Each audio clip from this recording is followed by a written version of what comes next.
Hello, Mike. How are you? I'm doing great, Bob. How you doing?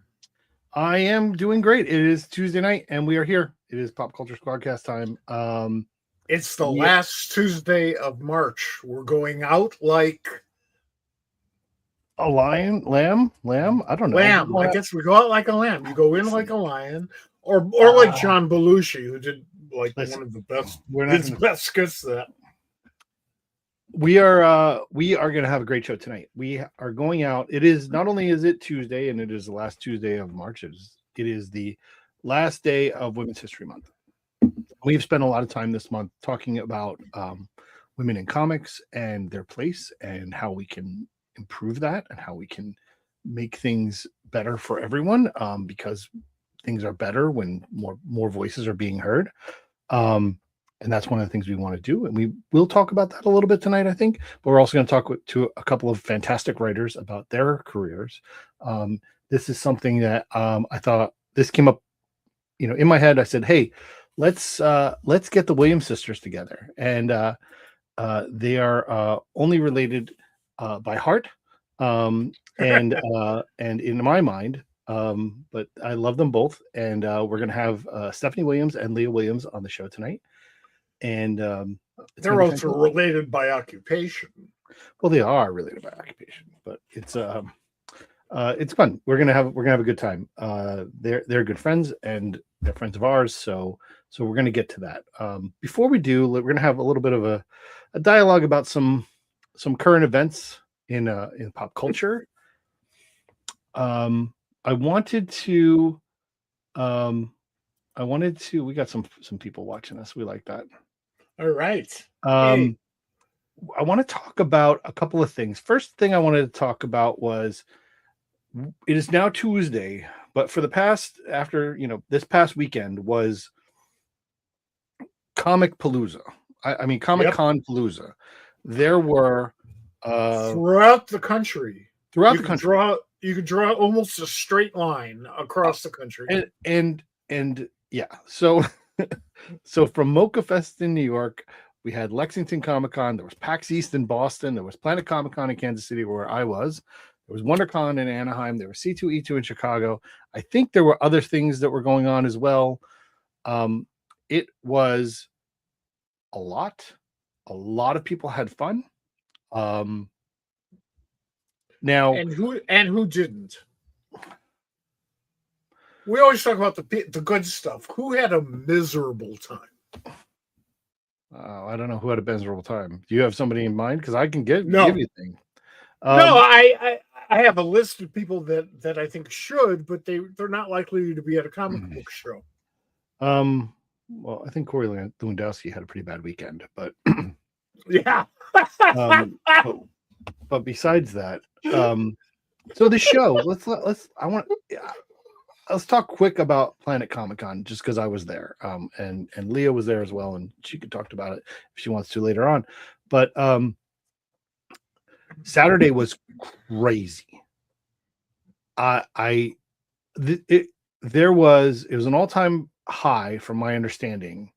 The access into the building was lines like I've been. This is the second time I've been to the show, and I've I haven't seen a line like this since I think probably the first Baltimore after COVID, when we were trying to get people Oh to yeah. like test and show proof on the way in and stuff like that.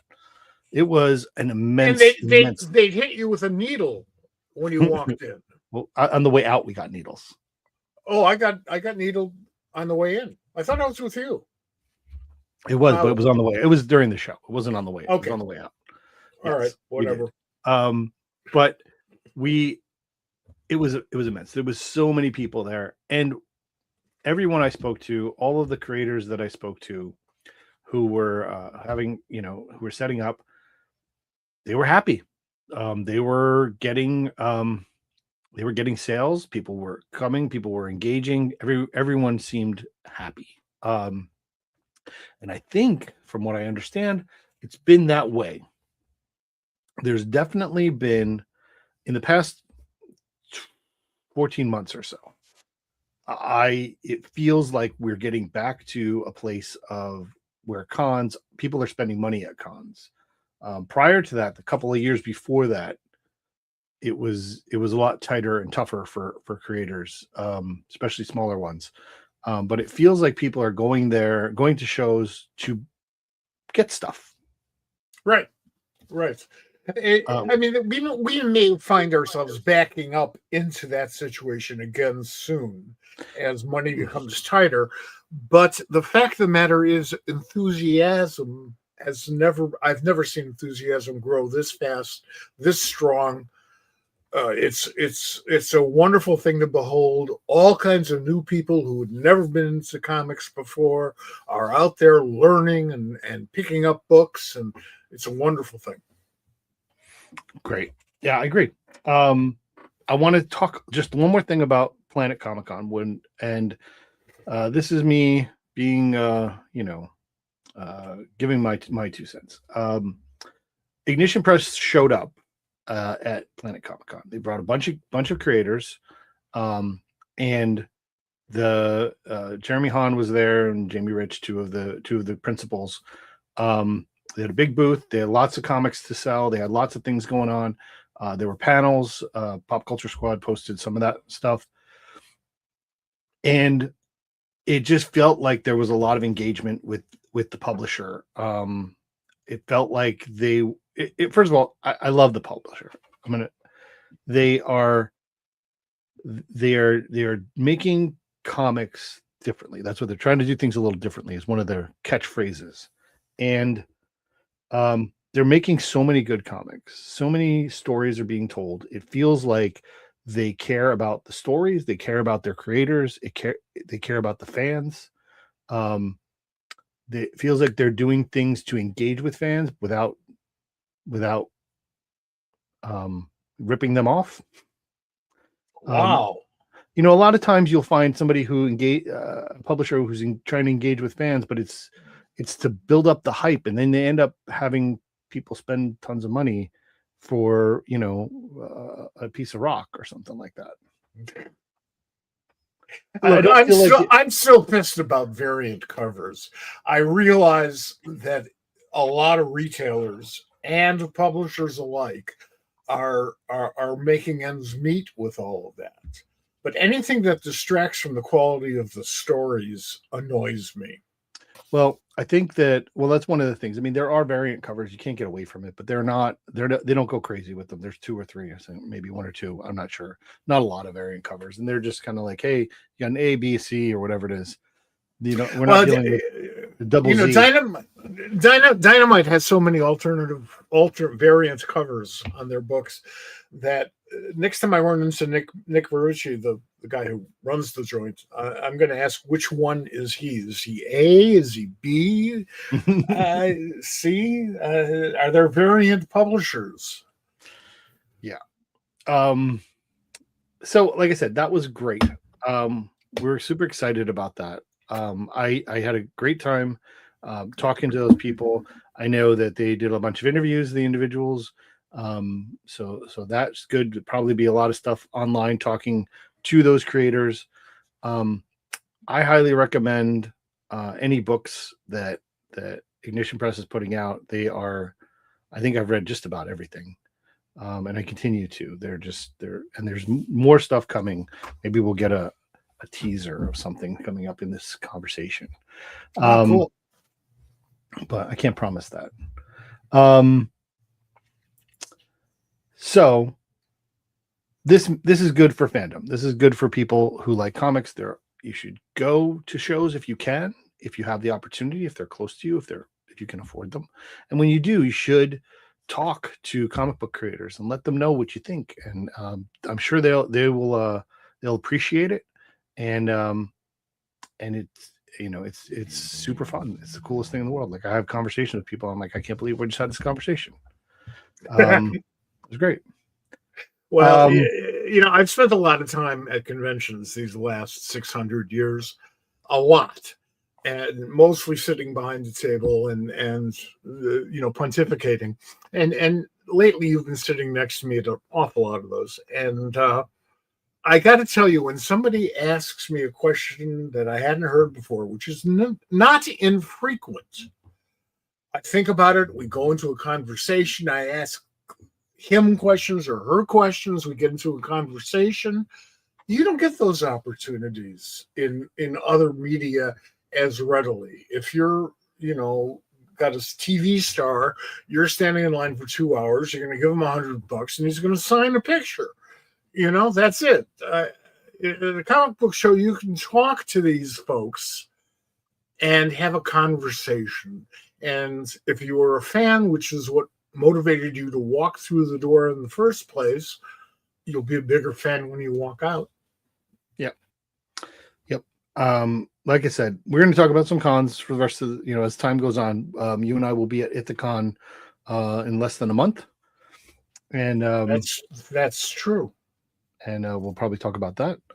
Although I noticed today Heidi did not plug it. She didn't. On the beat. Yeah, she had they have a whole list on the beat. Oh, of what's coming? Yeah, the shows that are coming up. Oh, I didn't see that. I was looking at her list because I had just forgotten the dates, the numbers, the day numbers, the 28th and 29th of April. Oh, that's when the show is, isn't it? Something like that. Yeah. Last weekend in April. Right. I think that's it. So I wanted to get those dates down, but she didn't have it, and I'm saddened. Heidi, you let me down. Oh. We will be at Ithacon. In the meantime, I want to talk about two more things real quick, and then we're going to bring our guests in because they're both here. So let's get to them as soon as we can. One thing is tomorrow, as we said earlier, today is March 31st. We're doing this live SquadCast. Tomorrow is the 1st of April. That could mean something to some people. And there's some comics coming out tomorrow that are appropriate for the day that they come out. This being one of them. So we're talking about Mad About DC from DC Comics. It is are you aware of this? You have heard of this? Oh, yeah. Yeah. So this is DC Comics doing a Mad magazine pastiche. I would like to think of it as DC doing a parody of Mad, which would only be fair given all the parodies of DC Mad has done over the years. Yeah, I think that's fair. I think it's interesting. I think that the concept of DC doing a parody of Mad or a Mad, centered on DC Comics, and that's what it is. I think it's good. I'm going to tell you, even the solicitation is worth checking out. It's ostensibly Marie Javins, the editor-in-chief, telling jokes, which I think is fantastic. There's so many great creators involved in this, and I think it's going to be fun. I haven't seen it yet, but that's coming out tomorrow. Speaking about their editor-in-chief, I want to tip my hat, if I had one, to Marie, because I just read that Superman Spider-Man anthology, and I thought it was brilliantly put together. None of these stories count in terms of continuity, but continuity doesn't count in terms of continuity. So they can do all kinds of wacky things. Sure. Like a follow-up to the Jimmy Olsen series of miniseries that was done a couple years ago. It's sort of what if Jimmy Olsen was working for J. Jonah Jameson, and that was great. But all the stories were just fun. And to see Marie actually editing that book and putting it all together and putting the teams together, some of the best writers and artists DC has right now in that book. I agree. It's a lot of fun. We recommend it. Also tomorrow, in the spirit of April Fool's Day, is Deadpool April Fool's Day, which this book, as far as I can understand, is written by Gail Simone with Ig Guara and Robert Gill and a whole bunch of other artists on this. If Gail's writing Deadpool, that sounds like fun to me. Well, my first thought when I saw that cover originally was, is this a crossover with Teenage Mutant Ninja Turtles? Now, I don't read any of the many Teenage Mutant Ninja Turtles books because I have a life and I don't have that much time. A lot of turtles. A lot of turtles, and yet still, if April Poole was a character in the Turtles, I would be reading it in a heartbeat. There you go. All right. So those are just 2 books. We're gonna try really hard and have a new number ones column out tomorrow on popculturesquad.com. So please check it out. Make sure you follow us wherever you're watching this. We're at Pop Culture Squad, one word, at Facebook, Instagram, Threads, Blue Sky, and we post all of our articles there as well, so you can get the links to those. So please do that. Last thing I want to talk about before we bring in our guests, and I really want to talk to our guests, but a new trailer came out today, and we are not going to be talking about trailers unless they're really related to comics, and this one is. So the Supergirl second trailer came out, and I hope it's the last one because I don't want to see any more. But the second trailer came out today, and I know you haven't seen it yet. We talked earlier, but what I can say about this is that if you were hoping that the Supergirl movie was truly and utterly inspired to adapt Supergirl Woman of Tomorrow, you will not be disappointed based on what this trailer showed me, which they could be lying, but the first trailer just didn't seem to do that as much as this trailer did. Said like, hey, we're going to tell that interesting story that was told in comics over 12 issues. My problem with all of those types of adaptations is that usually, and there aren't that many, usually I get pissed off at the amount of great stuff that's left on the floor, because you can't do 12-issue comic book story in 2 hours. Can't get upset about it. Yeah, you can't get upset about it, but if it's something that's really a favorite, yeah, and this one is, I really like the Supergirl story. Easily my favorite Supergirl story, and I read the first one when it was published. Mm-hmm. I may wind up being pissed off at certain missing elements. I think you'll be fine. I think you'll be fine. All right. There's good stuff. Streaky. So I don't know if Streaky's in it. I really don't want Comet, but you don't want. We'll see. Comet. Okay. Comet. Oh well, no. I think they should save Comet for the sequel. Well, I mean, Comet is in the Woman of Tomorrow book.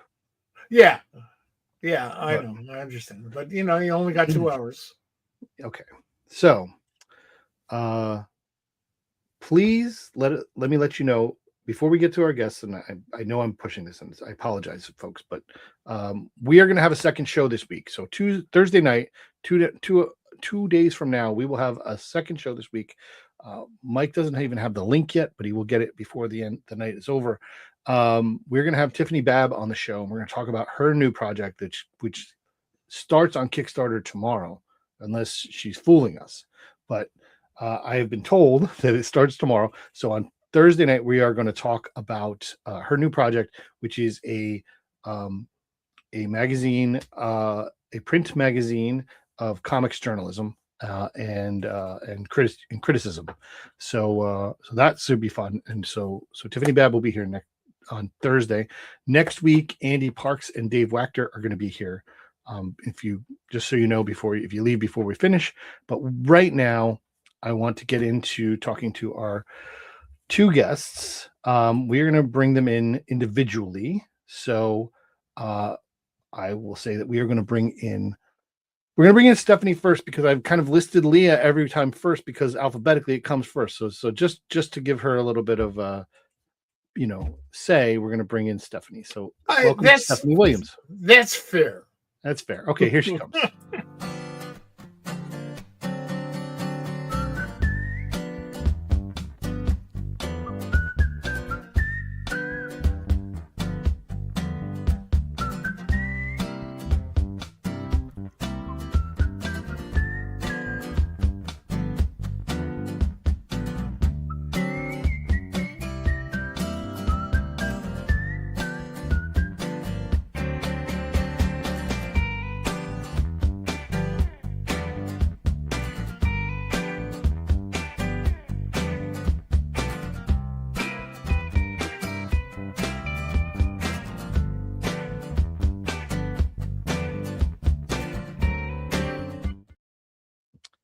Hello, my friend.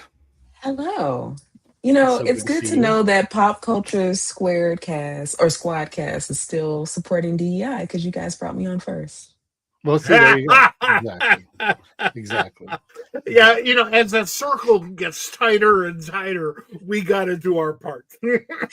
I appreciate y'all. Um, we want to talk about this all night because we can. No. All right. I love your background, and I don't want to keep Leah waiting. So we're gonna bring her in right now, and then I have something to say about your Yeah, because I intro. would have to revoke the DEI thing if you made her wait. So go ahead. All right. All right.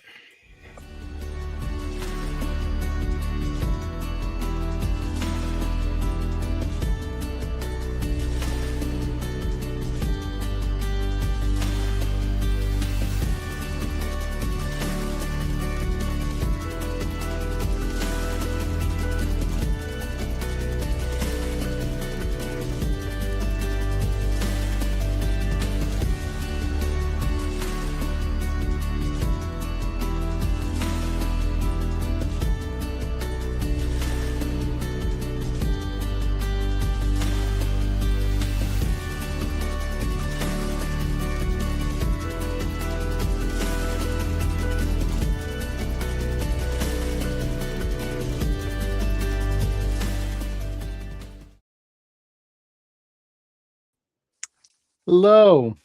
You know Hello. what I loved is that for me to make those little videos that I make for everybody, I only had to edit them because I already had them because you've both been here before. And thank you. Welcome back, both of you. Thank you. You know what? What a wonderful. This is why you should have us on the show more. You wouldn't I have to do. We should. That's right. See? That's You right. absolutely should. We have a bunch of people who are very happy to see you. I'm going to get some stuff out here. Everybody's excited you guys are here, and I'm excited you're here. How are you guys doing? You know, what a loaded question, Bob. Well, you were at C2E2 this weekend, am I correct? Are you still in Chicago? No, I am Chicago right now for an entirely different event. So I Oh, missed awesome. all the C2E2 happenings because I'm here for the library, which is pretty cool. Chicago Public cool. Library. Yeah. We're going to be talking about Nichelle Nichols, Star Trek, the whole nine. And Mhm. I am currently recording for my little cousin's in the middle of remodeling room. So I'm having a whole experience. I grew up at what is now the Cultural Center, the Library Cultural Center, which is a beautiful, beautiful building that was built to house the thousands of books that the Queen of England gave Chicago after the fire, which I think is just the coolest thing on earth. It And that is building the is coolest thing, Mike. But Wow. also, a couple of gold doubloons would have probably also been helpful as well. well, That's her sure, money. that's always true. That's Yeah. always But true. no, that actually is really cool. I love Chicago. I miss it. I'm happy to be here. I rode around, and the funny thing about moving away from somewhere you grew up, you don't remember where anything is. I spent Oh, 30 minutes lost trying to find my way to my uncle's house without GPS, and I broke down and put in GPS. I didn't know you grew up jeez. there. Yes. Wow. Yeah, yeah. And you made it I home, Leah? Hmm? Did you make it home? Oh, I didn't grow up there. I just didn't know No, that no, I'm saying Stephanie was from there you weren't originally. sure you weren't sure if you were going to be on the road or for tonight. Oh, yeah, I did make it home.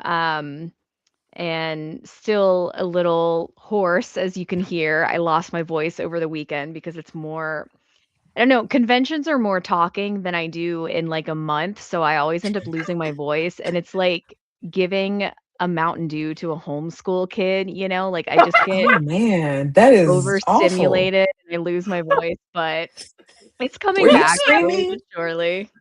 Was Well, she screaming at her table? Was that she was going not on? screaming, but there was somebody else screaming at her table. Was there? I don't Oh, remember he that was part. screaming. He was screaming. Oh, that guy. Yeah, that'll be on social media. Yeah, it was it was an What? interview and I wasn't yeah. debriefed beforehand that he opens the interview with like a loud screamy intro, like what's up, like that kind of thing. So it was pretty funny though. It was funny. Well, if he got I all love of his comic convention. obnoxious, if he got all of his obnoxiousness out of the way at first with that big scream, okay. If not, you have a tough interview ahead of you. That's a good Yeah. point. I have Yeah. to say, so the interviewer in question is a friend. I know him, and he has a good heart. It And is good very loud. lines. What? Yeah. Well, Good the thing luck. is, I first saw it when he did that to Joelle Jones. How did that? What was Joelle's face? Well, I think they had Like a warned deer her. in headlights. They warned her. Oh, because I thought Joelle's always serving face, so she probably hit her with a Oh, yeah. with a Selena Kyle. Yeah. Yeah. But I thought Jamie was going to interrupt. Like Jamie Rich was like, he was giving her side eye. But it Jamie it will was fight. a lot of fun. It was a lot of fun. Good. What's that? I'm saying Jamie will fight, but that's good. Well, we just brought up Jamie Rich. So Yes. let's start by talking about Ignition, everybody's favorite new comic company. It better be. I think Everybody's. it's definitely everybody's. Mike. Oh no. Jeremy's paying me. I have no problem. I think it's great. I've been watching All their right. walk very closely. I just when people make absolute statements like that, I get a little jittery. Well, I'm going to tell you this. Fair. Here's the thing that I have to say. We have talked recently about, over the past couple of years, about a lot of new companies, Mm-hmm. a lot of new publishers. Mhm. And I see Ignition embracing diversity in their creator pool more than others. And I applaud that. But how can you guys talk a little bit about what it's like for you to work with Ignition and what that's like in terms of where you are in your careers and what it means to you? Sure. I'm going to start by saying I don't think, that we're being brought in as like a diversity for diversity's sake thing. It's definitely not that. It's more I like, agree. oh, these are writers who, have not been given their due. Let's make sure that we plat for them fairly and squarely and let them demonstrate what they're capable of. And I do want to say the first time that so not this past Comics Pro, but the Comics Pro before that, I had just signed my contract for Voyeur and was just getting started. And I remember there was one night where we were all going out to dinner. And as I came downstairs and I saw Stephanie there for the first time, I thought, oh my God, Ignition Press is going to make it. They're okay. Because if they're smart enough to hire both Stephanie and me, then they know what they're doing. This is my point. This is true. They have a great talent lineup, no question about it. They also have a great logo. And They do. the first thought that I have, and it was the first thought since I first saw that logo was, that's great. So good luck living up to that, folks. So what's it been like for you with Stephanie? Honestly, I think it's probably been career changing. Not that I haven't had other moments before, but I can definitely say like this was that trampoline to get to the next step or whatever, or where I wanted to be and where I wanted to be seen as a creator. 'Cause it's just so funny that, you could be doing work for years. But until like somebody taps you as a creator that can be a part of a launch, be it a big two or, a new indie publisher, like people take note of that. And I will say that like, one, being able to tell the story Roots and Madness, but also to have that type of support and backing, I think I'm like a totally different creator than I was, but prior to Ignition in like the best way. If anything, like it has reaffirmed me in ways that I've been needing. And Ignition Press has been that. Well, if you don't rest on your laurels, you'll feel the same way 5 years from now, and 10 years from now. You're still doing your best stuff. And it's great to be able to get that inspiration my go-to argument for the overnight sensation is our fellow Chicagoan Rich Coase, Yeah. who, under the name of Svengoolie, was an overnight sensation after 40 years of being Svengoolie. Which is crazy to me because Svengoolie is a Chicago legend. Yeah. But, I mean, no, but no, you're absolutely right. So and also in that way, that's why I feel like it was something that happened at the right time. Just selfishly for myself, like it happened at the right time. When I would be able to like fully embrace all that was being offered, and also to take full advantage of that. That's the trick. It's fantastic. Yeah. And when you get to that point, usually you have to push yourself. Yeah. And that the act of pushing yourself creatively, like, wow, I don't know what this is, but I want to get in. That's where the magic happens. Yes. So getting in, it's a conversation that I'm sure you guys have all the time with people. I'm sure it's a question you get asked all the time, but how would you describe your journey from wanting to write comic books to being a comic book writer that people want to hire? What do you think was probably the most important lesson that you learned along that journey? To be consistent. And that is just in whatever it is that you're doing. Cause for me, like this wasn't a career that I ever thought would even be possible. Grew up in a household, Same, get a job honestly. that is, get a job that is going to be stable. Thought that was science, but grants get taken all the time. So that isn't always true. So I had to, one, become accountable with myself and just consistent. So writing blogs, podcasting consistently, writing articles finally consistently. And then finally, when I decided that I wanted to make my own comics too, instead of just talking about comics and talking about stories that I wish existed, I decided to, start putting out one-page comics to kind of build a resume. And consistently doing that, one, holding myself accountable to a deadline, working with artists and figuring all of that out, and just being very consistent with myself, with my voice, and just what I was putting out, because that is something that I can definitely tell has made an impact on why, I wasn't just a flash in the pan. I wasn't just someone that, was in a Heritage Monthly, Black History Month comic and lucky enough to be doing more, and still here because of just the sheer work ethic, to make sure that that's the case. Always learning and growing.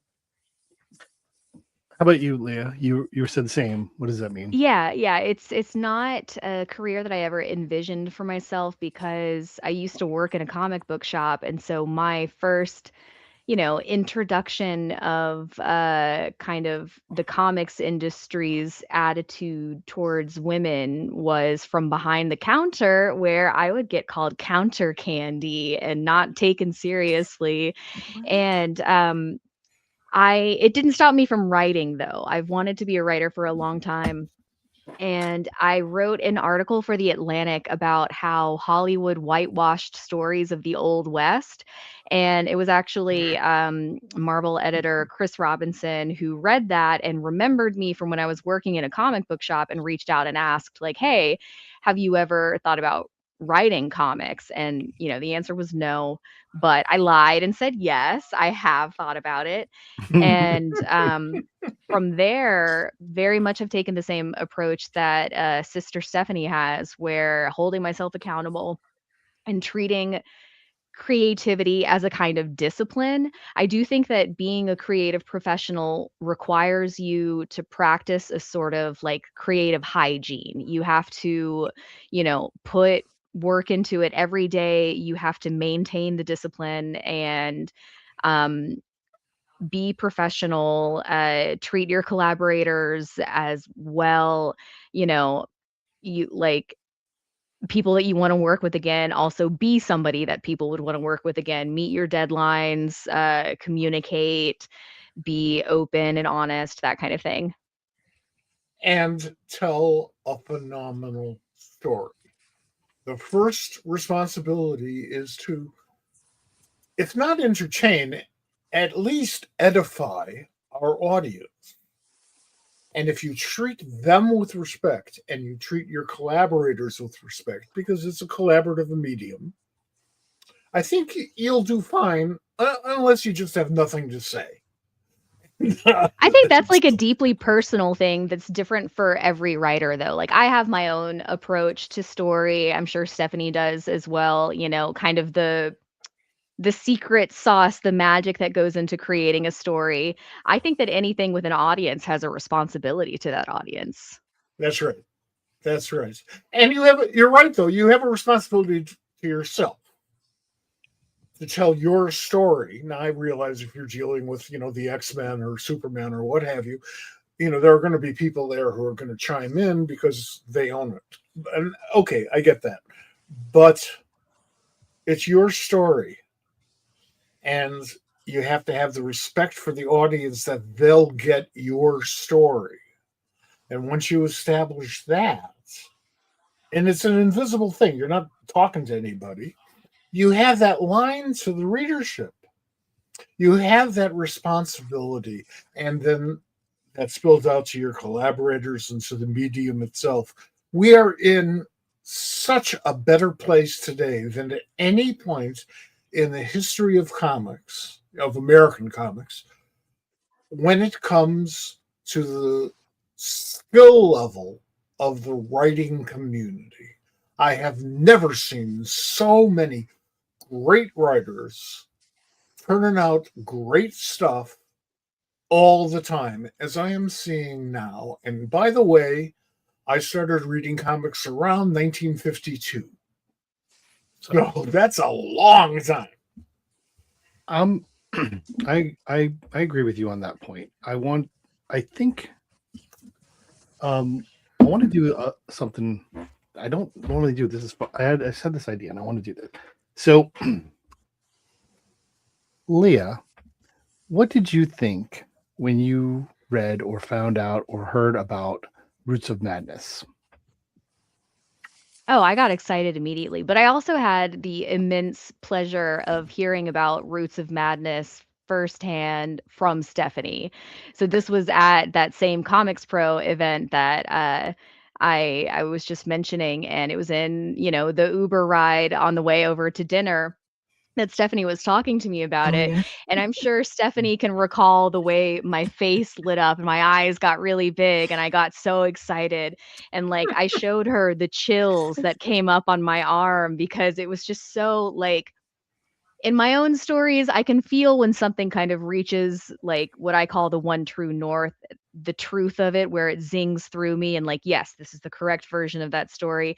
But I can also sense it with like, really good writing. And that's exactly what hearing about it, did to me. It was just incredible. And so, Stephanie, what did you think Yeah. when you heard about Voyeur? I think the first thing I said, and this wasn't in front of you, Leah, but I was like, well, yeah, that sounds like a Leo project. And I meant that in the best way, just because I knew that this story was going to be something that allowed Leah to like really push herself and also let us see what she can do without any, constraints from, 60, 70 years of lore. And like, what does it really look like to be in the mind of Leah Williams? And I feel like Voyeur is the tip of the iceberg and the best way for that. Now, I don't know what's in the middle. It might be a little scary, but I think we're going to be in for a good time. Yeah, absolutely. I love both of those stories. Roots of Madness is done. First arc is done. Yes. No, one more issue, issue Is there one 6, more? Okay, there it is. because originally it was supposed to be 5, but I don't know how to read my contract correctly. Well, actually, it's kind of not my fault. But they had 6 issues listed, but one of them was supposed to be for a cold open. I did not Oh, do a cold open for Roots. So when I sent, my outline and all that in, it was for 6 pages. And Jamie, I think, forgot that. So when I turned in issue 5, he was like, okay, this is great. And I think that we've done a good job of, like closing all loose ends and stuff, but maybe this and that. And I was like, Jamie, there's one more issue. He was like, oh, okay. Never mind. Scratch everything I just said to you. and I've had the opposite experience as an editor. And it's creepy either way. Yes, it is. and then Voyeur does have one more issue, or do we have 2 more Yeah, issues? the 5th issue is the last issue, and it comes out next month. Right. Actually, I think it's May 1st of May. Close enough. Close enough. That's right. It's fantastic. But when I read both of those books, I was captivated. And I love them very much. And one of the things you missed this earlier, Stephanie, when I was introducing the fact that you guys are going to be here, and I you guys share a last name, but you are sisters in the heart only, is what I had to say. And I think that's fair. You guys are both out here telling stories in this medium that are, first, entertaining, second, smart and intelligent, and thirdly, pushing boundaries. I think there, when you set out to come up with a pitch for a creator-owned story, let's say, what are some of the things that you come up with, or you're just pulling back on, I had this idea 2 weeks ago or 8 years ago, and I'm gonna flesh that out? What kind of things do you do when you approach the concept of an open pitch? So I'm going to share this because it's quite literally just happened twice. So during San Diego, we were at dinner and it was me, Leah, Jamie, David, and oh my God, I am blanking on the brothers who write Arcadia, but they were with us. Miranda. Yes, the Miranda brothers. So we were out to dinner, and I remember saying to Jamie, so what do you think of a Love Island meets Logan's Run type of book with a little bit of Running Man? And he was like, I like that. And by the end of the dinner, he was trying to workshop names for it. That was my first time ever pitching something off the cuff. Now, that had been sitting in my mind for maybe a week, but I knew that it had legs, and I didn't want to see it fully run until I got the okay from the editor, yeah, that you got something there. And that's my second series with Ignition. But funny enough, lately, it's been all recent stuff. So either, a random thought, or reading something and getting inspired by that, and then sitting with the idea and actually seeing, is this more than just a cool thought that I had after an edible too many, or is this something that I can actually sit down and flesh out and write? But I do have a running list of ideas that I hope, 5, 10 years from now, I can be like, oh, wait, remember that one time you got back from the Cheesecake Factory and you ate too much and you had that idea? Let's look at that and make it a thing. Well, Stephanie, that's so interesting. You did the greatest elevator pitch I've heard in a long time. If you got it, high concept, they used to call it in the old days. Mm-hmm. If you can do the whole thing in 10 words and get that person's interest, you're in. But also it means that you've thought enough about it on one level or another so that you can reduce it all to 10 words. Yes. And by the way, that makes an editor's life so much more easy. Especially when you're welcome. Because the third thing, I won't reveal what it is, but Mike, I text Jamie in all of 10 words, and it was like after 10 p.m. And I was like, I'm so sorry to text you this after work hours, but I think I have an idea for my next book. And I think he was like at a concert or something. He was like, yeah, love it. So that's how my pitch that's how my pitches have been going through. But I would like to think that's because I've been building a really strong relationship with my editor as well, so that I was gonna they know say, that don't cold pitch editors you don't don't know like that. Yeah. don't do that. But it's nice to be able to do that. Yeah, we love Jamie. Stephanie, The that is last so thing- interesting about that pitch at dinner, because I remember sitting there and like watching you, do that, and it was so like smooth and perfect and interesting and engaging that I was like, "Oh my God, she's such a pro at pitching. This is incredible." I had no idea that Mind that you, I was your was first time bullshitting, so yes. Well, it was excellent. You had us both. Yeah, that's so cool. So, what's your opinion, Leah, on stuff like that? How do you approach when you're presented with an opportunity to come up with an idea, or are the ideas spilling? Like, there are people who the ideas are just spilling out of them, and they just like, I got this one, I got this one. We talked. There was a panel earlier over the weekend where that you were on, and people like Cullen Bunn are like, I got this one, I got this one, I got this one. He's a fount of ideas. How is that for you? What does that work? How does that work for you? I'm constantly having ideas, but not all of them kind of coalesce into something pitchable. So I keep them in my sandbox, and they either stay in my mind over time or they don't, and then I go back and look at my notes and that kind of thing. But the place that my story ideas come from is I sort of draw from an inner well of interest, like wherever my kind of inner self is leaning, whatever interest, whatever anxieties, that kind of thing. I reach for that first, and that sort of um inclination or affinity provides the foundation for whatever story comes out of it, and that's usually what ends up going into pitch format. It's fair. Come on, Just artists. make sure you keep all those ideas down somewhere, because you may forget, you may want to revisit, or the opportunity may come for you to go like, oh wait, I thought of something along those lines like a long time ago.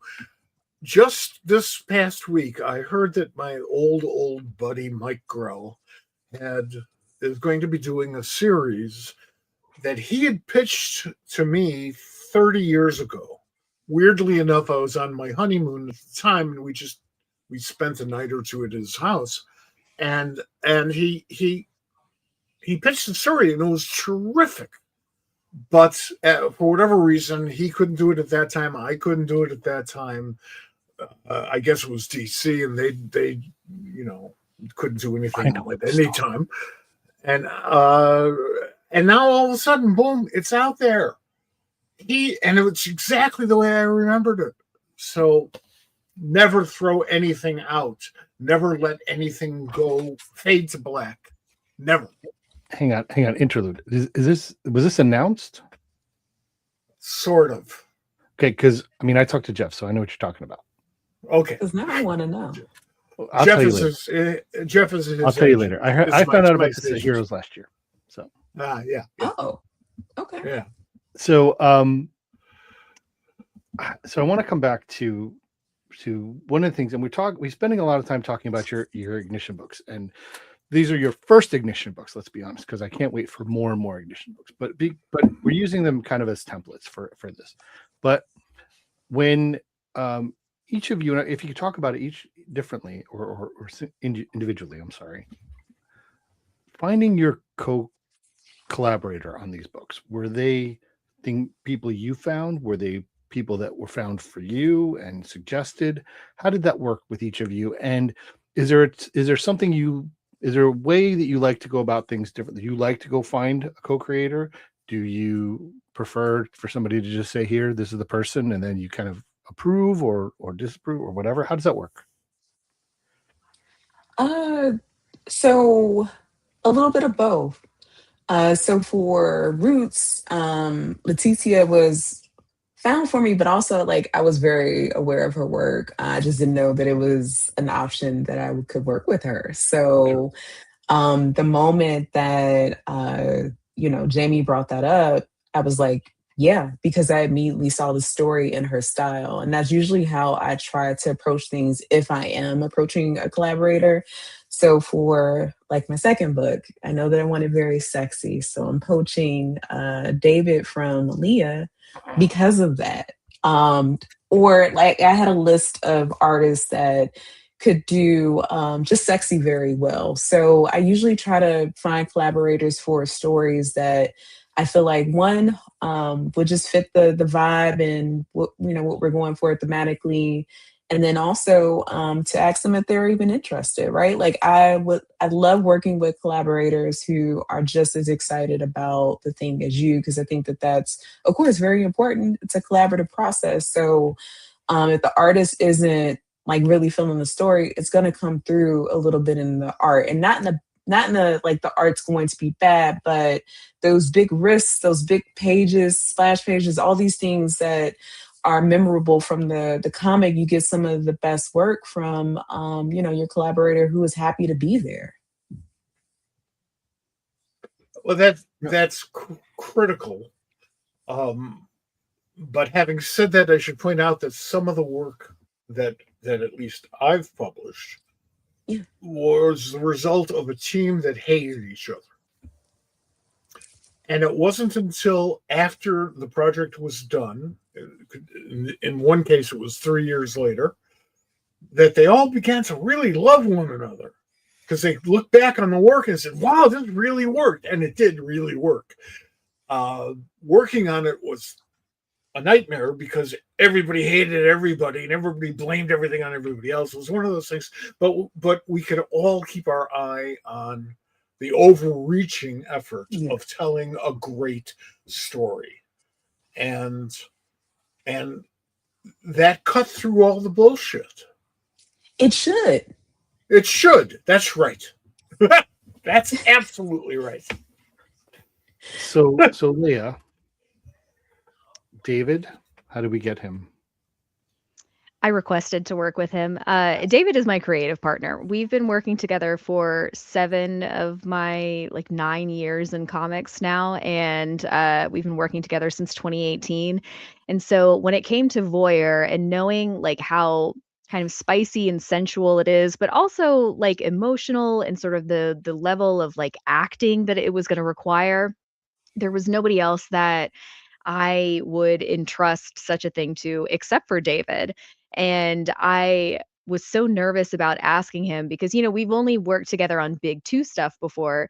So when I was reaching out to him about this, we had discussed other sort of creator-owned stuff in the past, and but nothing spicy, nothing romantic. And so when I reached out to him and described, the kind of book that I wanted to make and, referencing stuff like Romancing the Stone or 9.5 Weeks, that sort of thing, he was like, Leah, I have always wanted to tell a book like this. This is great. This is perfect. I've been wanting to do something more mature. Yes, absolutely. And then sure enough, once the pages started coming in, I was just like, yes, this is perfect. This is amazing. David's art is a room in my head that I can visit anytime. I feel like I've grown up with David. And, Stephanie says that she poached David, but let's be real, this is going to be an amazing collaboration. And both of them, both Stephanie and David, were so sweet and asking me if I was okay with it. And not only am I He's okay your with it, artist. I am overjoyed about getting to experience something made by 2 of my favorite people. And I think that, the fruits of their labor is only going to be amazing, and I can't wait to see it. Thank you, Leah. I love that. Come on, Love Fest.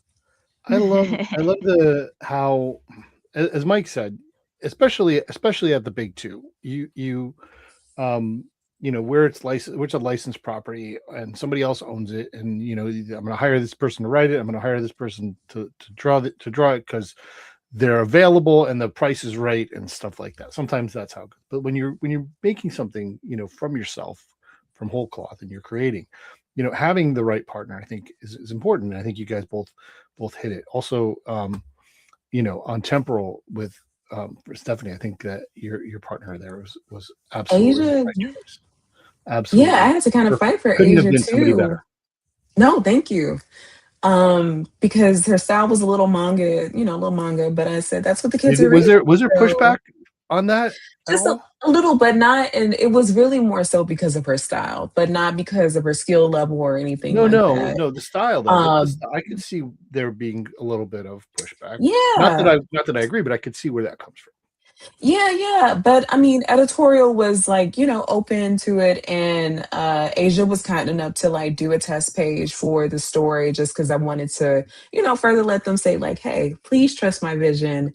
Like Asia is going to do a phenomenal job on this, which she did. She did. And it all worked out. And sometimes you have to do that for your fellow creators if you're able to. And I just knew, like, when Sanford introduced me to her at Heroes Con, I was like, yeah, we're going to work together. So clear your calendar, sister. Yeah. I one of the things about that book in terms of the art was that the appropriate use of blur just made it pop the right way. Like you're in a moment where the story's flowing and it's very, very, in a traditional kind of format. The figures are a little bit, more cartoony, but then when you get to the point where then there's blur in the background and you're like, oh, or there's blur in the foreground, and it was really well done. I thought it was brilliantly drawn. When I first I don't know what this means, but it eats. That means it's great. Okay. Thank you, Ryan. When I first saw the computer generated or the computer assisted blur in comics, which was something you couldn't do effectively before we started using computers, I thought, oh yeah, look, another gimmick. Isn't this great? Everybody's going to be overusing this now. But as time went on, and I mean a very short period of time, people got better and better and better at it, and a little bit more careful about how they use their toys. And now it's an effective storytelling device. Yeah. Oh, it absolutely is. Yeah. And that is pretty much how it works. You start out, you stumble around a little bit. This is true for all of us about everything in the world, including parenting. You just stumble around and you do the best you can, and you remember what works, and you do more of that, and you make it better. You know what it always makes me think of? John Woo and his use of pigeons, and also just the slow motion. That is always my frame of reference when it comes to like a new thing that could be gimmicky when it first starts out and stuff like that. I always think of John Woo. I hope he's having a good day. That's really interesting. Yeah, I like that. I watched a lot of Mission Impossible 3, unfortunately. Oh, unfortunately, I'd never seen the last one. Don't watch it. Don't. That's what everybody tells me, and quite frankly, I never felt motivated last one or to three? see the last one. Oh. I saw 3. It's the last one I didn't see. I don't even know what number it was or the name of it.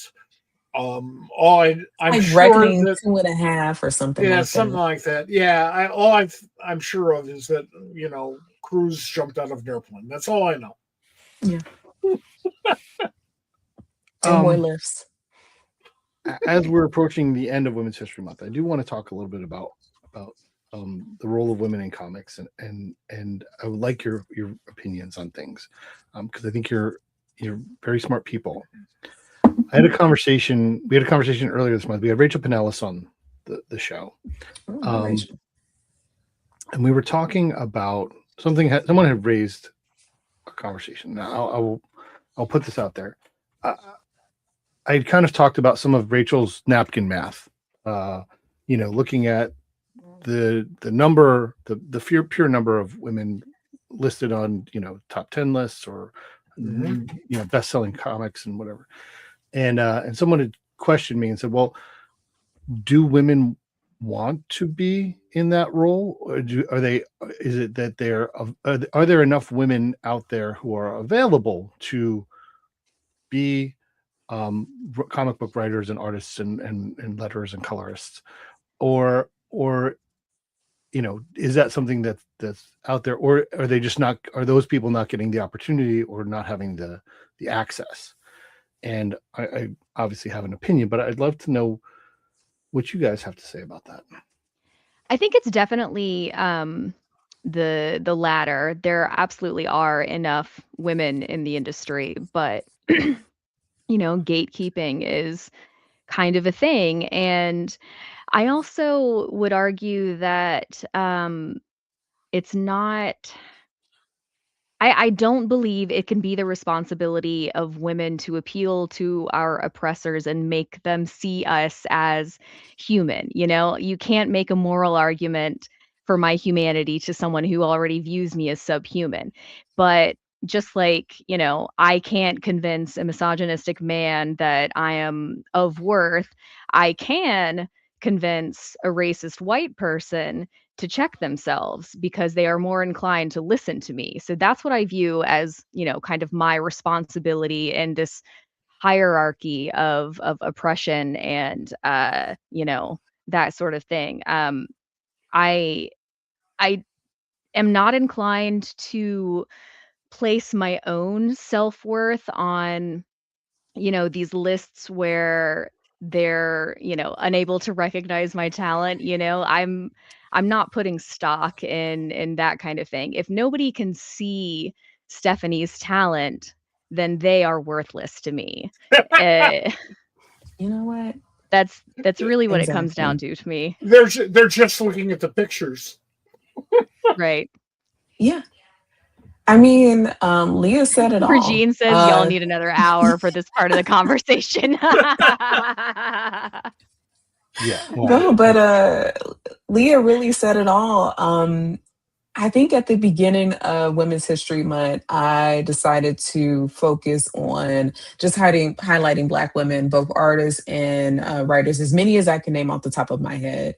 And I just added them all. And it was a pretty lengthy list. But I also said, hey, if I missed anyone, which quite naturally I'm pretty sure I did, please put them in the comments. And there weren't so many additions in the comments except for from other women.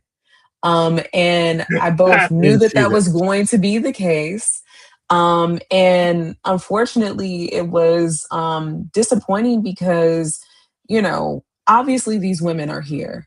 And they're telling their stories and so on and so forth, but you all are either disinterested because of whatever reason, or you're too lazy to figure it out, which tells me you're disinterested in really discovering these different voices.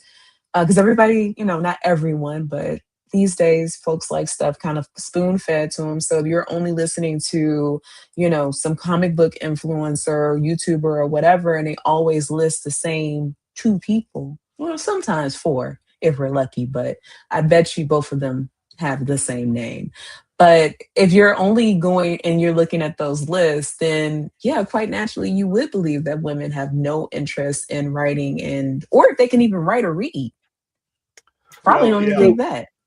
That's interesting. Yeah, that's a good point. That's a good point. So what's scary about breaking the glass ceiling is that you tend to think, wow, I broke the glass ceiling. That's the victory. No, the victory is getting accepted after you've broken the glass ceiling, and breaking that ceiling is hard enough. Now you got the real work ahead of you. But if you're true to yourself and you're persistent and perseverant, and that is the most important quality a writer or an entertainer or a musician can have, is perseverance, you just might get through. Also, talent helps.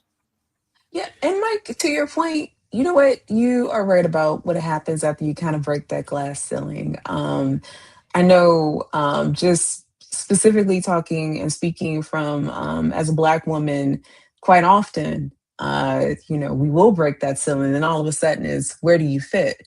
MK Right. Jemisin won 3 Nebula Awards back to back to back, but yet we only got 12 issues of Far Sector. Now that could be because, she was busy and she was doing other things, but like, why have we not gotten more MK Jemisin comics? To me, like, somebody won that many Nebula Awards and has written, Far Sector the way that she did, should be writing so many more comics. But that is if she was interested. But too far in between, like, we see just women, especially from marginalized backgrounds, be it queer or what have you, break that glass ceiling. And then where do you go from there?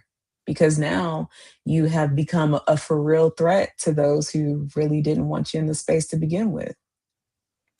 When women started to get into the industry as writers and artists, an awful lot of guys just grabbed their nuts. That's all they could do. It's like, oh my God, no, I don't want competition. But they don't see it that way. They don't say it that way. It is competition. And with all these people with different experiences from yours, you've got some real competition because you'll never have that experience. And they'll never have your experience. But they don't get that. People with different types of experience, with broader experiences, different experiences as women, the queer community, absolutely. You get that experience. That's it. That's all you can do. And because you come from a voice that is not heard as much, your work has a better chance to stand out if you can get people to read it in the first place. And I never saw anybody turn down a comic book by saying, like, oh, that person's black, I'm not going to read that. That's a woman, I'm not going to read that. I'm sure it happens. I've just never seen it. I worked in a comic book shop, and it definitely happens. Unfortunately. Oh, my daughter did. Yeah, I got that. So part of this conversation, I knew I was going to talk about this stuff, and I talked to a creator, male. I will say that he was male, and we talked about he is. We talked about this, which I'm a fan of, and we're hoping for more good stuff from Comics and Magazine. I hope it continues to improve. But at the end of that book, there is a list of top 10 writers and artists and interior and cover artists, and it's based on sales. And in that list of 30 people, there are 2 women. One of the interior artists is Jordi Belair, who is a fantastic artist, but although the rest of the 9 people in that list are all line artists. So I thought that was interesting. And I said to this creator, I said, there's got to be ways his response to me was, well, are there 5 women artists that could be worthy of that? See, that question alone makes me disinclined to trust the list itself. Like, that speaks to kind of a level of ignorance about people in the industry and the amount of artists who are women. Because I feel like I could go. We've got women artists in the outside chat right now. What's up, Ryan? Like, come on. It's willful ignorance. Willful ignorance. That's what bothers me. If you're just stupid and you don't see something, or you're smart and you don't see something, okay, that happens to all of us. But if you say, oh, no, that's a woman, or that is a blank, whatever it is, I'm not going to go there, then you're the asshole. Right. This is a conversation. I'm going to keep having this conversation. Please, because that's crazy. That's right. I have a question for the 2 of you. Having just done these conventions and having just had one of the busiest convention weekends in the history of comics, you 2, among others, are role models. All of the younger women who come in who might think or might maybe had never even thought about earning a living, expressing themselves in the way that you do, are looking at you and going, hey, maybe I can do that. That's a heavy responsibility. It's a very heavy responsibility. But also a joyful one. That's I love right. that. Yes, that's I right. love That's right. I is a really love that response. I was responsibility. afraid what was going to come out. It was a responsibility that makes some of the BS, a lot of the BS that comes with doing this worth it. Because the hope is that by the time that young woman, that girl grows up to be a young woman, that the road to travel isn't as hard. Like that's right. that's the goal right there. So that when I go to their tables at a convention, I'm wheeling around in my hover cart. I can be like, hey, Like Professor X. so cool that you're writing Batman. I absolutely love this because I would have never seen that in my life. I mean, when I was younger. So I'm hoping that by both Leah and I being here and all the other women that are just so amazing that we're making things easier for the next generation. Well, you are. And you also know that it's a long, long road to travel because we've all been stereotyped so heavily, and society has grown to accept those stereotypes, and now we have to overcome those stereotypes. And everybody belongs to one or two at least, and if not, you're not trying hard enough. You are a spokesperson whether you want to be or not. You are a role model whether you want to be or not. Since you're stuck in the job, enjoy it. Live up to it. Leah, you just said it perfectly. Perfectly. It's a reward to inspire people like that. You get that reward, not them. They got the work. An honor and a privilege. It is. Yeah, it is. So speaking of rewards, lock it down. Who you guys know who this is? This is Regine Sawyer, and I feel like welcome to the chat. Speaking of women powerhouses in comics, I feel like we really need to shout out Regine here because she's done so much organizing for women in comics over the years. An absolute powerhouse, incredible community organizer, and just all around amazing person. Also Eisner judge this year. Shout out Regine. Awesome. You guys should definitely have her on your podcast too. We will. I feel like she reach out. So much to say about this too. But the Zelda awards are going to be announced. The voting is over. We had Sarah Cook on a couple weeks ago, one of the people behind that as well. And when it was first announced, we talked about it and told people to go and vote and show appreciation to people, because there are people out there. There are women that are making amazing comics. And I talked to Leah. I talked to you the other night. We talked about it, where there was a moment for about 3 or 4 months where the same week I was getting Temporal, I was getting Voyeur, I was getting Mary Sue, and I was getting Marian Heretic. And those 4 books just coming out at the same time, I was like, all right, I got 4 books. These go to the top of the list. I'm going to read these, and they're all fantastic. And the fact that they were all by women, it made me happy, because I see that women are getting opportunities and they're thriving in them. I know that those are other books that you guys are friends of those creators as well. Can you share, if you like, what are the conversations that you guys have? Does this ever become something you guys talk about? Like, where's the rest of the representation? How can we make it better, or anything like that? Is there something that you guys, intentionally are discussing? And it doesn't have to be the truth. You could say, no, we don't do that. Oh no, we talk about it all the time. I mean, all the time. It is in the conversation. Just because if we don't help each other, who else is?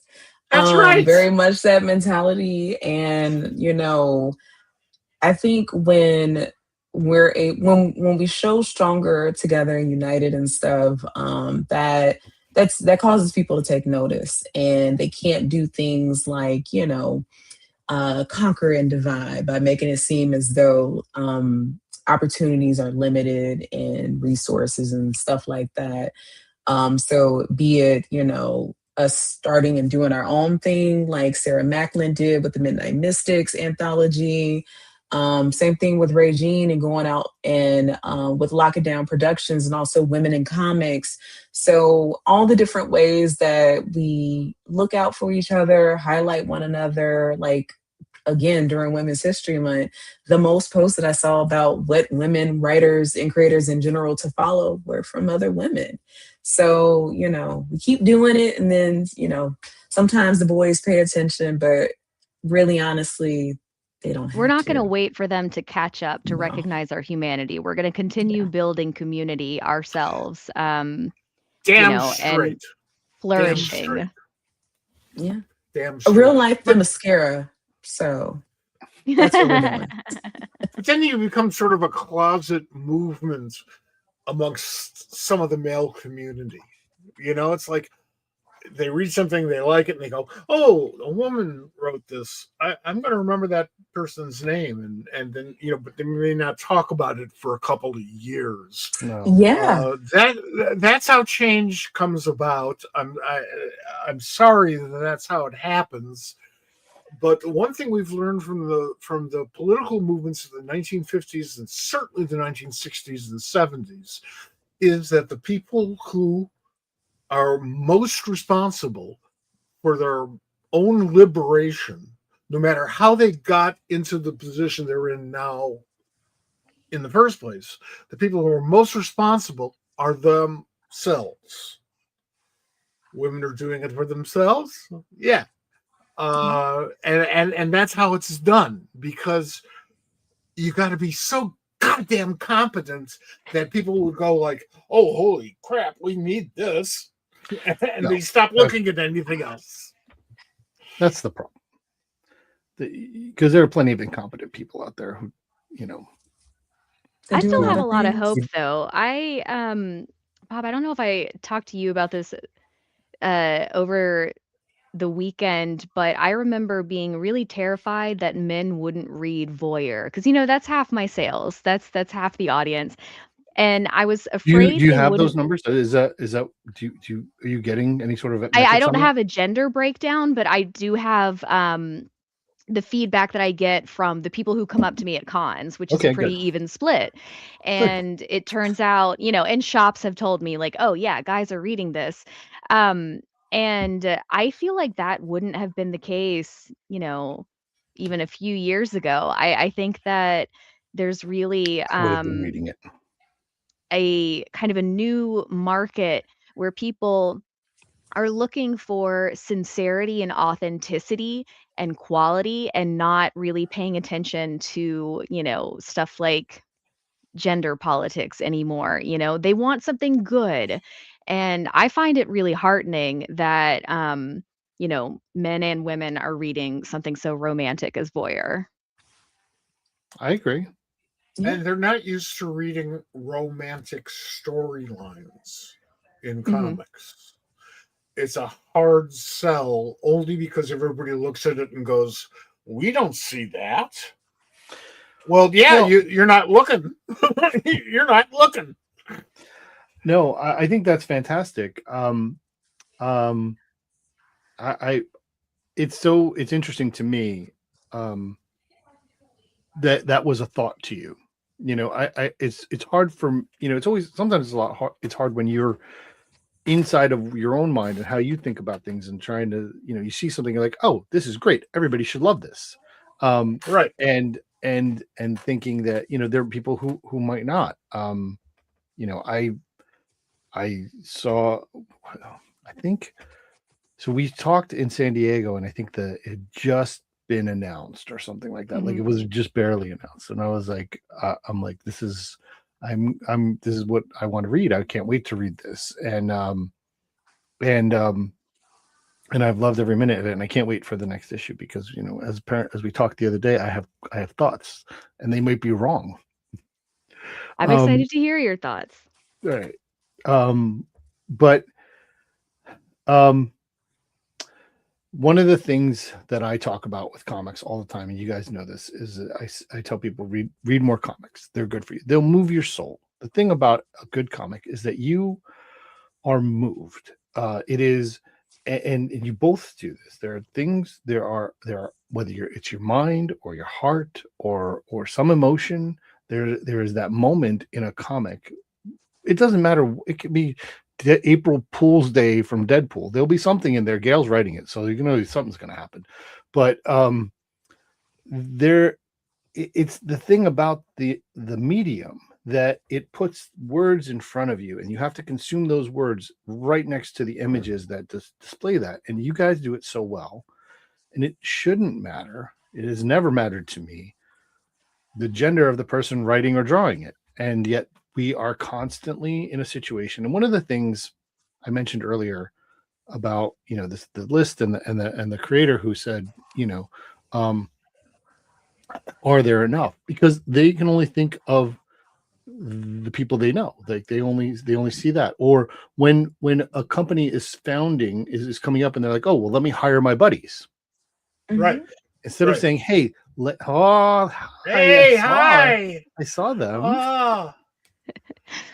Yeah. Sorry. My cats don't even come in here anymore. Well, no, Grayson's locked out, so he doesn't, because he'll walk in front of the screen the whole time. Yeah. But like instead of saying, hey, what other voices can we add to the atmosphere, you know?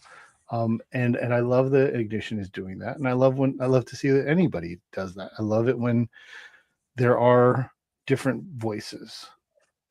It takes great courage to be an other and to step up to the plate because you're an other.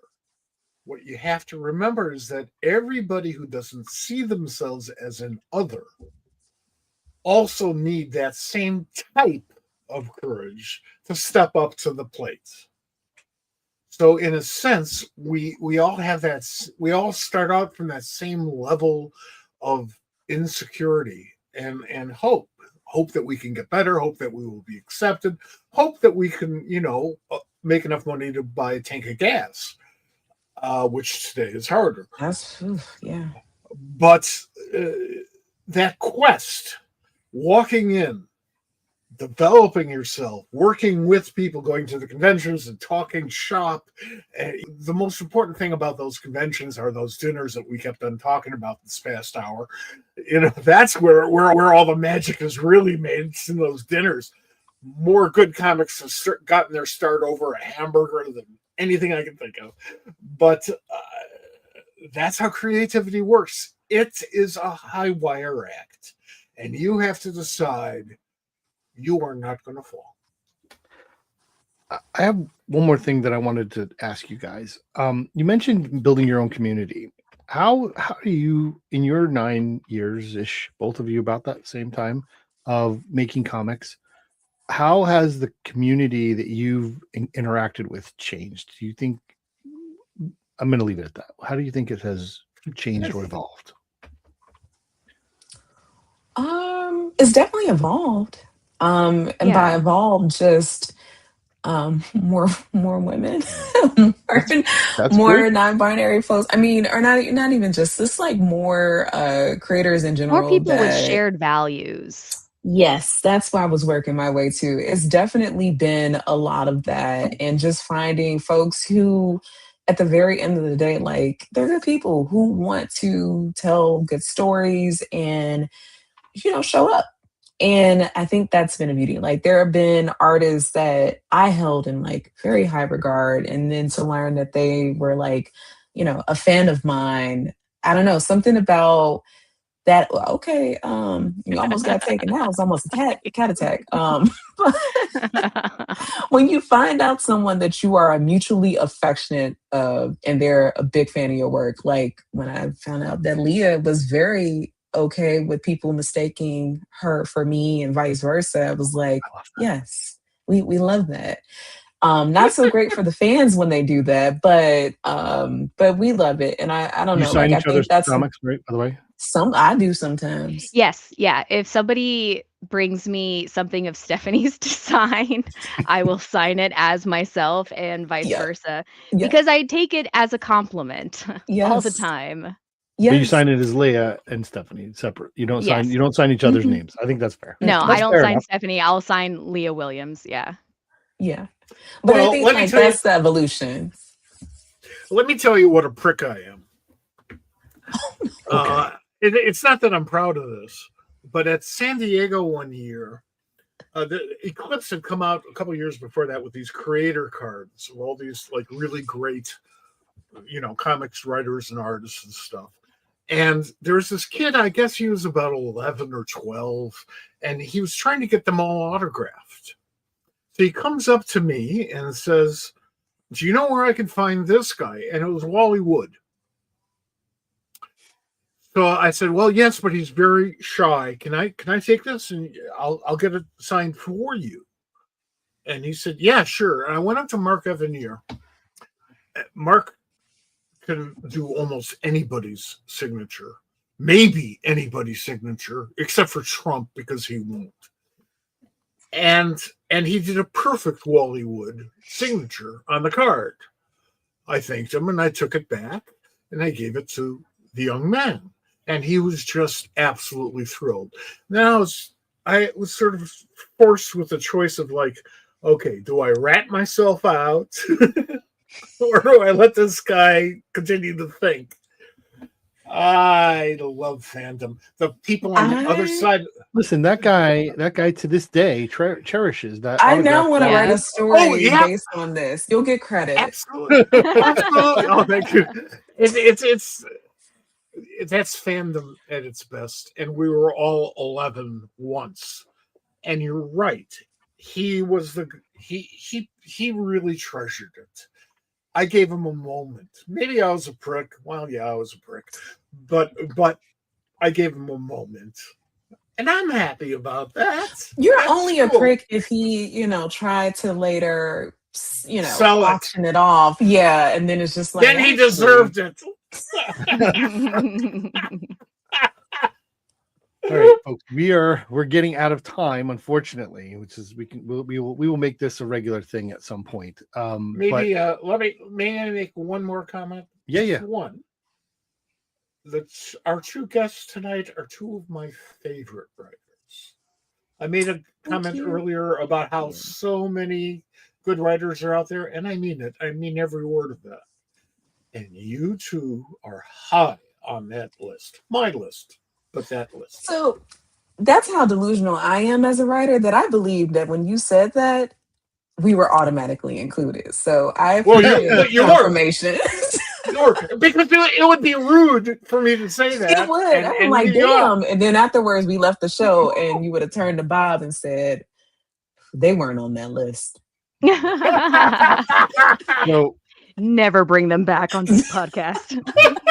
absolutely. But before we let you go, can we talk a little bit about what's to come? Like I said, there's one more issue of Voyeur for Leah, and then there's something else. You gave me the pitch. Can you give it to the folks? Can we tell them the 3 words? Cyberpunk horror. Were those the 3 words? That's good enough. That's good enough. Yeah, that works for me. Cyberpunk horror is Send me the that Headless PDF. Woman. Send me that PDF as soon as you get it. Of my next book. Yes. Oh yeah. We'll talk about it. All right. And so Stephanie, there's Temporal is just finished wonderfully. And then we have one more issue of Roots of Magnus, and there's more creator. And you're still doing Street Sharks? Is that still going on, or are we done with that? No, Street Not Sharks reading has it. wrapped up. We have an annual that comes out the same day as the Roots of Madness finale. So you can read either Cosmic Horror or Saturday Morning Cartoons, Stephanie, but there's no in between on that day. But I'm one excited after about the that. other. One after the other, and It's all about balance. more creator-owned stuff on the way. Right. Right. And some more stuff Yeah, you're I like think there's teasing like a stuff. You've been teasing left yeah, and I've right. been teasing Dreams so come much. I true won't left do and right. that. Dreams do come through left and right. So also pay attention to DC solicits for April. Yeah. Okay. So the For ones for April. July, but they come out in April. Phew. Yeah, Yeah. I Well, the Oh thing yeah, is, no, I last don't time want you to were scare on, you. you were on the show yeah, like about a year ago, and we couldn't talk about Roots of Madness, and we couldn't talk about Temporal, and we didn't know about Street Sharks yet. So now we'll have to do this again. Oh, and you're getting more horror from me too. Okay. the beautiful thing is we could do that. We could every year we could bring people up there and they could talk about brand new stuff. Didn't used to be like that. It's like, well, what's going to be in Spider-Man next month? You know, it's like, no, what are you excited about? Because you're always excited about the next thing. Yeah. I'm looking forward to the next thing as I begin writing the new thing because That's this right. business is very feast or famine. So, That's true. get it That's while it's true. hot. Being a freelancer, that's that high wire act I was talking about. It's just that when you get off the wire, you still got to pay the rent. Mhm. All right, ladies. Thank you so much for rounding out Women's History Month with us and for being here. And it doesn't have to be Women's History Month, and we're going to have you on.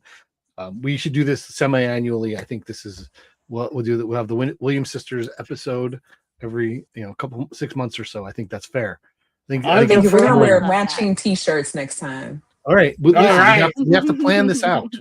It's got to be. It's got to be a thing, and you're welcome here. And we want to do more of it. And We before will- we leave, can I just shout out to our chat members? Chat who has are been here? so We've great.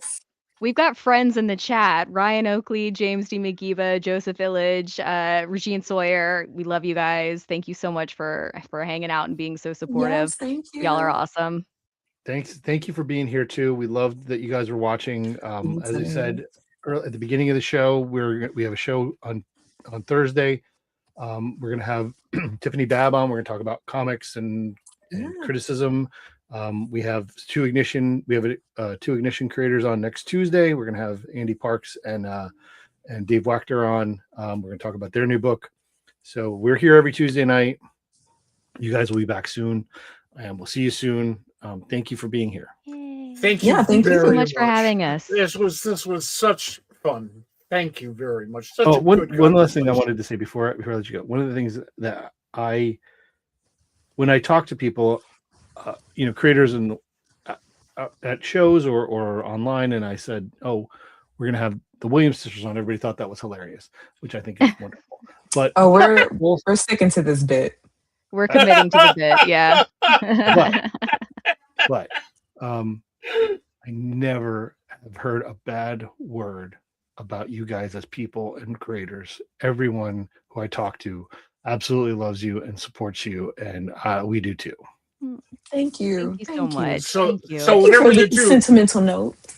I know. whatever you do, don't look down. You're gonna keep flying. That's right. Keep on It's too flying. late now. Thank you. Thank you. Thank you. We'll be in touch. We'll see you guys soon. Thank All you. right, bye, Thank you y'all. both very, Bye. very, very Bye. much. Bye. Oh, that was fun. So much fun. That Thank was you, very guys. fun. Thank you, everyone, for being here, for watching. As I said, Pop Culture Squad. It's one word. If you find us on any social media, we will let you know when we're going to be live again. Thanks, as Leah said, to the chat. You guys were great. We loved that you guys engaged, and we're happy to hear what the ladies had to say. And we'll be back in 2 days. You bet. Take it easy, folks. Thanks for tuning in.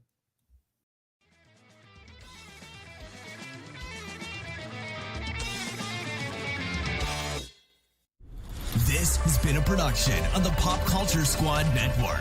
PopCultureSquad.com. How do you nerd?